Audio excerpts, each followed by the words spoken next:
And it's no secret, subhanAllah, that when you talk about the concept of al-muhasabah, this concept of holding yourself accountable, I would actually challenge people, but not actually go through all of the quotes because of the time that we have, to look at how many from Khulafa al-Rashideen, may Allah subhanahu wa ta'ala be pleased with them, our four Khulafa al-Rashideen, how many of them, Abu Bakr, Omar, Uthman and Ali, how many quotes exist from those four in particular about holding yourself accountable? Those four men who were guided by Allah subhanahu wa ta'ala in their leadership and excelled in their personal lives as well as their leadership have the most quotes amongst the four of them about how to hold yourself accountable. In fact, you find from Umar ibn al-Khattab radiallahu anhu the most famous statement in this regard: "Hasibu anfusakum qabla an tuhasabu." Hold yourselves accountable before you are held accountable. Ali ibn Abi Talib radiallahu ta'ala anhu, where he mentions that the dunya is fleeing away from us and the akhirah is fast approaching. This world is fleeing from us and the hereafter is fast approaching, and each one of them has their children. فَكُونُوا مِنْ أَبْنَاءِ الْآخِرَةِ وَلَا تَكُونُوا مِنْ أَبْنَاءِ الدُّنْيَا. Be from the children of the hereafter, not from the children of this world. فَإِنَّ الْيَوْمَ عَمَلٌ وَلَا حِسَابٌ وَغَدًا حِسَابٌ وَلَا عَمَلٌ. Today is a day in which you act, but you are not held accountable. Tomorrow is a day in which you are held accountable, but you have no room to act whatsoever. So I wanted to talk about this concept of al-muhasabah, this concept of holding yourself accountable, but in a very specific context. Number one, what are the two main components of muhasabah? Number two, what's a practical way that we can actually carry out our daily scroll? You know, just like everything else in our deen, you cannot leave this to ambiguity or to a guessing game. You actually have to sit with yourself on a regular basis and classify what you have done of good and what you hope not to meet Allah subhanahu wa ta'ala with of evil. And you have to hold yourself to a higher standard. And one of the things that I want us to, inshallah ta'ala, focus on with the few moments that we have today is the intricate connection between an-ni'am, between accounting for the blessings that Allah has provided to you and the sins that you respond with.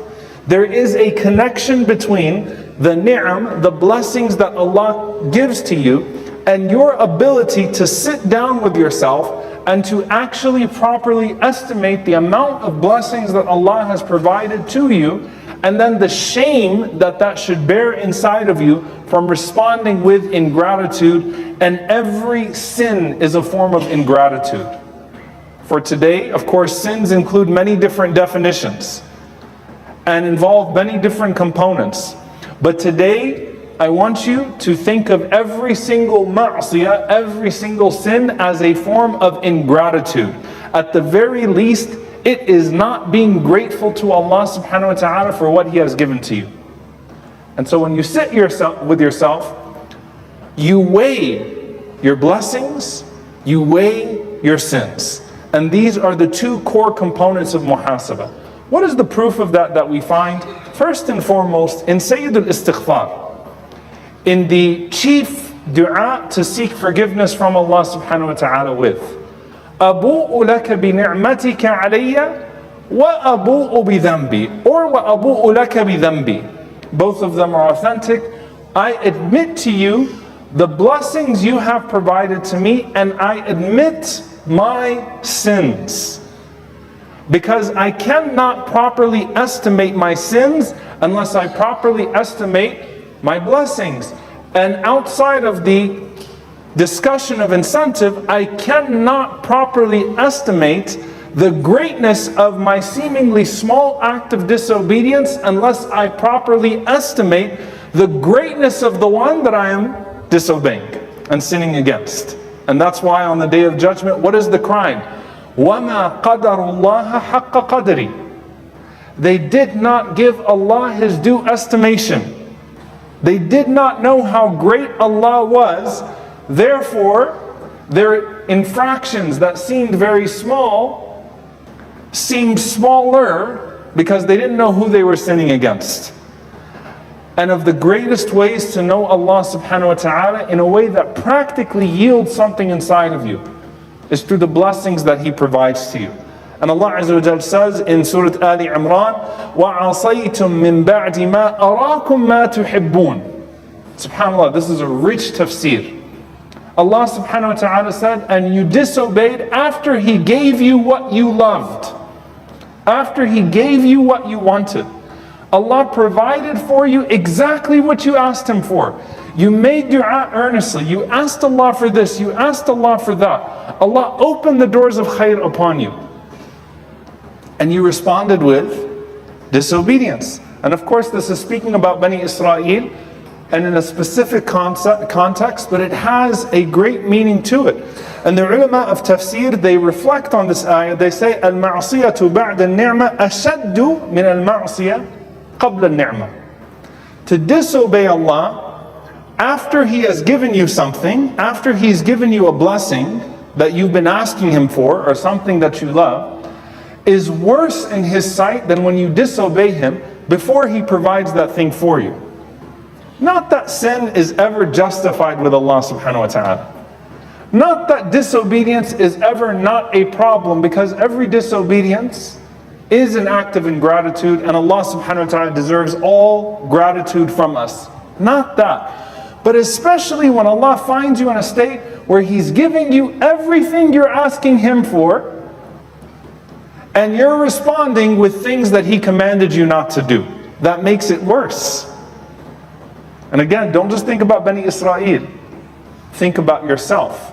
So how do we bring this all together in a daily habit of muhasabah, in a daily habit of self-accountability? Shaykh Tahir Wair Hafidhullah Ta'ala, he shared with us the statement from an Imam al-Mawardi Rahimahullah Ta'ala, where he described al-muhasabah as the following. He said, أن يتصفح الإنسان في الليل ما صدر من أفعال نهاره. That a person sits with himself at night and goes back and thinks about what they did during the day. A person sits with themselves at night and then goes back and thinks about what they did during the day. Now I want you to not answer this question because we're in Jum'ah, but at least in your head ask yourself this question. How many nights, as you're thinking about, you're computing, what you earned for that day, you're thinking about what happened that day, you're thinking about what you've got to do tomorrow. How many nights do you actually sit with yourself for even a minute and go back and review the tape, review the script? What did I do that was displeasing to Allah subhanahu wa ta'ala today? What did I do that was good? What did I do that was bad? And then Mawardi Rahimahullah says, so if it is good, then he commits himself to doing more of it. And if it is bad, then he seeks forgiveness from it and he doesn't repeat it. Just ask yourself that question. How many nights do I lay in bed at night and I think, what did I do today that was ungrateful to Allah subhanahu wa ta'ala? That was an act of disobedience. Because let me tell you something. A person who is not introspective can find a way to make everything, even kaba'ir, even major sins, not that big of a deal. Because if the shaitan is your mufti, you're led astray. He'll make everything, texts fly out the window. The most severe warnings of the Prophet ﷺ mean nothing to you if you are not that introspective person.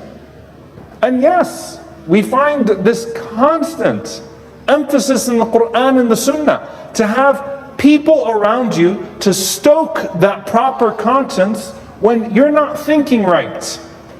We have that concept of the jama'ah, we have that concept of the group, we have that concept of ahl al-dhikr, of people of knowledge and people of remembrance that are meant to remind as well. We have all of that, of surrounding yourself with good friends that will rub off on you and that will help your conscience be more alive.